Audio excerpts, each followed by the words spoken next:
Richard Burrell with me in the studio today from Aggregated Micro Power. Richard, welcome back. Good morning. Good morning.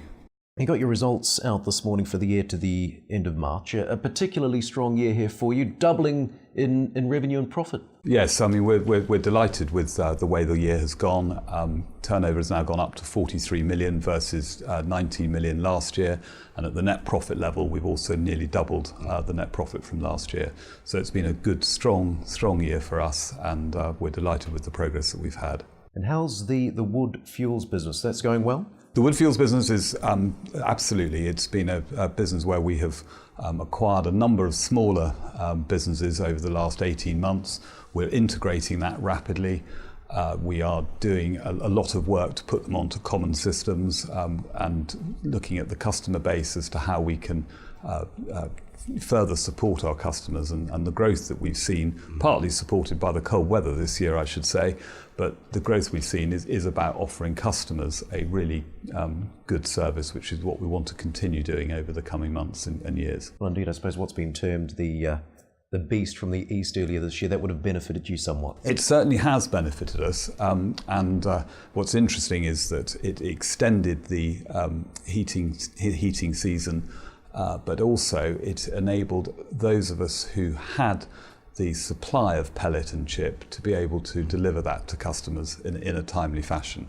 And the supply of the material is the key thing going forward. What's the latest with the urban reserve business here? Well, that's a very exciting business, because what we are about is a clean energy business looking to provide distributed heat and power where it is needed most.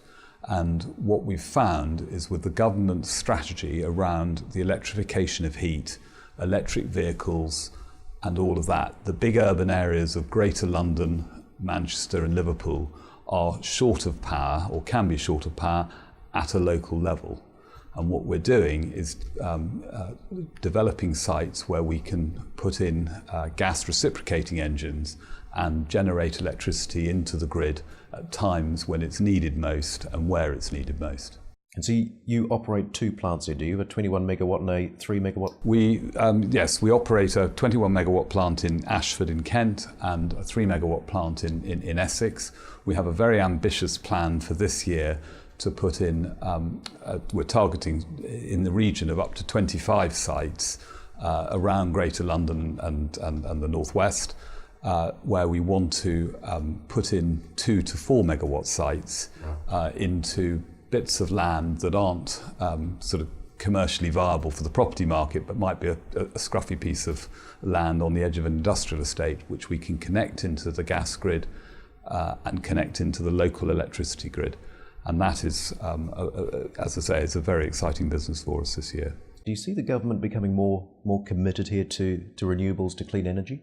The government is very committed to the decarbonisation of heat. They're below their targets in that area, and there needs to be a further focus on that. They're also very keen on the decarbonisation of transport, hence the push for electric vehicles. Electric vehicles is obviously potentially a huge market. The charging infrastructure is a very important piece to that. But actually what's key and what's absolutely consistent with our model is the fact that you need electricity at a local level to power those chargers. So you're looking at, where opportunities are concerned, you're looking at EV charging, battery storage and the like.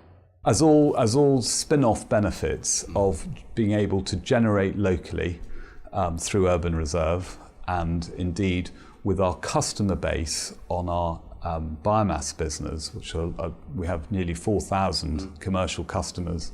They obviously have heat systems with them. They also will need electricity, and attractively priced green electricity.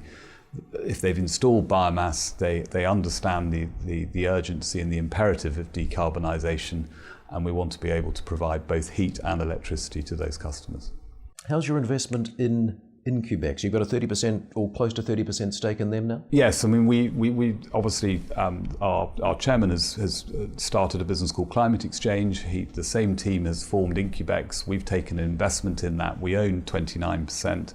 It is an incubator of exchange-traded products. It's probably the only green exchange worldwide that exists, and it's growing very, very strongly. So we're very pleased with that investment. And from an AMP level, it's a relatively modest capital that we've invested in it, but we've been joined by probably the largest clean energy group in Europe, which is Ørsted, formerly Dong. They're also a shareholder now in Incubex, and we see good strong growth there. You mentioned dividends in the announcement. You're not paying them just quite yet, but you're starting to think about it? Yes, well, we've enabled ourselves to pay dividends at some point in the future. We obviously don't give a forecast at this point, but we have now enabled ourselves through the capital reduction to do that.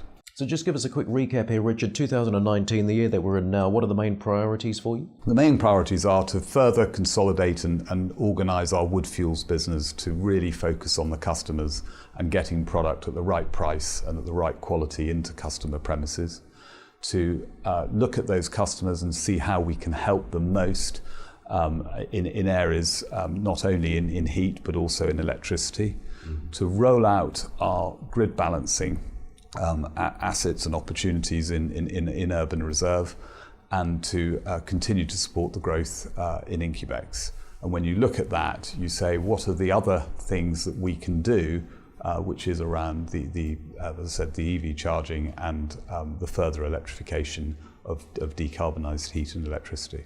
Well, some big growth ambitions here. An exciting time, you reckon, for aggregated micropower? Absolutely. We look forward to this year very much. We're very, very busy. Richard, great to see you. Thank you. Thank you very much indeed.